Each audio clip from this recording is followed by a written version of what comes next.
অন্ধকার পথ দিয়ে চলা আর কোনো কিছু সম্পর্কে জ্ঞান না নিয়ে সেটার পিছনে ছুটে বেড়ানো একই রকম জিনিস লাগে আমার কাছে। তো হ্যালো এভরিওয়ান, সবাই কেমন আছেন? আমি তো খুব ভালো আছি আপনাদের দোয়ায়। তো আবারও চলে আসলাম একটা ছোটোখাটো ভিডিও নিয়ে। অনেক দিন যাবত হয়ে গেছে আমি বড় ভিডিও আসলে পোস্টই করি না। পোস্ট করতে আসলে ইচ্ছে করে, কিন্তু সময় ব্যয় বড় ভিডিও এডিট করাটা খুবই আমার জন্য কষ্টদায়ক হয়ে যাচ্ছে ইদানিং। তো এই যে আমি সকালে ঘুম থেকে উঠে বাসি ঘরটা কিন্তু ঝাড়ু দিয়ে নিয়েছি, আর এঁটোকাটা বাসন ছিল সেগুলোকেও পরিষ্কার করে ধুয়ে নিলাম। আর এরই ভিতরে আবার মাছগুলোকেও ভিজিয়ে দিলাম, যেহেতু এখন প্রায় 9:30 বেজে গেছে আর আজকে একটু ঘুম থেকে উঠতেও লেট হয়ে গেছে। তো এখানে ছিল কই মাছ আর শিং মাছ, সেগুলোকে ভিজিয়ে দিলাম। আর ভিজিয়ে দেওয়ার পরে এই যে আপনাদের ভাইয়া গতকাল রাতে দেখেন কত সুন্দর সুন্দর ছোট ছোট বান নিয়ে এসেছিল, তো ওগুলোকেও নিয়ে নিলাম। আর আমার জন্য 1 কাপ চা বানিয়ে নিলাম, কড়া করে দুধ চা। তো আমি রুটি দিয়ে চাটাকে খেয়ে নিব। আমার আসলে এই ধরনের রুটিগুলো দিয়ে চা দিয়ে ডুবিয়ে ডুবিয়ে খেতে ভীষণ মজা লাগে। আর রুটিগুলো প্রথম খেলাম এই ছোট ছোট বান, অনেক ছোটোবেলায় বাড়িতে খেয়েছি, কিন্তু সেগুলো আর এগুলো একরকম না, কিন্তু দেখতে একরকম। তো ভালোই লাগলো চা দিয়ে খেতে। তো চাটা খাওয়া শেষ হয়ে গেলে আমি আবারও চলে আসলাম আসলে রান্নাঘরে, কারণ মহিলা মানুষের তো ওই যে রান্নাঘর, রান্না আর ঘর দূর সংসার এগুলো গোছানো, এছাড়া তার কোনো কাজ নাই।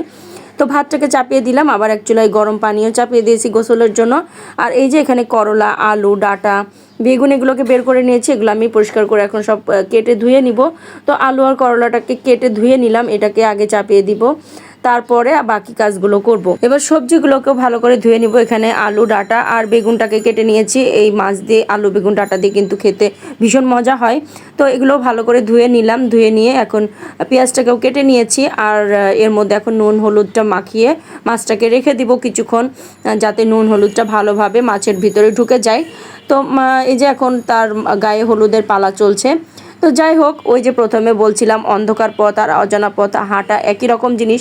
আসলে এই যে প্ল্যাটফর্মে কাজ করতে এসেছি এটা সম্পর্কে কোনো ধারণাই ছিল না, নামমাত্র পেজ খুলে পেজ চালাতে চলে এসেছিলাম। তো এখন একটু একটু করে এক ভদ্রলোকের মাধ্যমে জানছি, শিখছি।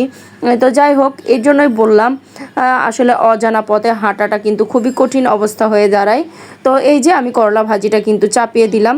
সবাই আসলে যেভাবে করলা ভাজি করে সেভাবে আমি করি, তো আমি একটু লাল লাল করে ভেজে নিব। তো যাই হোক, অন্যদিকে আমি কিন্তু মাছগুলোকেও ভেজে নিচ্ছিলাম। আর এখানে কই মাছ নিয়েছি শুধু আমাদের জন্য। বাচ্চারা আসলে না কই মাছ খেতে পারে না, অনেক কাটা বলে, আর এজন্যই ওদের জন্য নিয়েছি শিং মাছ। তো যাই হোক, করলা ভাজিটা কিন্তু আমার এই যে হয়ে গেছে। করলা ভাজিটাকে নামিয়ে নিব। আর ওদিকে আমি মাছটাকেও সম্পূর্ণ ভেজে মশলা কষিয়ে কিন্তু চাপিয়েই দিয়েছিলাম, ওটা দেখানো হয়নি। আসলে সম্পূর্ণ ভিডিও দেখাতে গেলে কিন্তু অনেক বড় হয়ে যায়। তো যাই হোক, মাছগুলোকে দিয়ে দিলাম, আর এই মুহূর্তে মরিচগুলোকে দিয়ে তরকারিটাকে ঢাকা দিয়ে দিব। তরকারিটা ঢাকা দিলে সিদ্ধ হওয়া পর্যন্ত অপেক্ষা করলে তরকারিটা কিন্তু হয়ে যাবে। তো আমার তরকারিটা মোটামুটি হয়ে গেছে। আর ওদিকে করলা ভাজাটাও আমি নামিয়ে নিব এখন। তো যাই হোক, ভিডিওটি যদি আপনাদের কাছে একটু ভালো লেগে থাকে অবশ্যই একটি লাইক, কমেন্ট, শেয়ার করে দিবেন, ভালোবেসে পাশে থাকবেন। ভালো লাগলে অবশ্যই পেজটিকে ফলো দিবেন। আর এই যে আমি একটু ডাল ভিজিয়েছিলাম, এটাকে রোদে দিয়ে দিলাম। এটা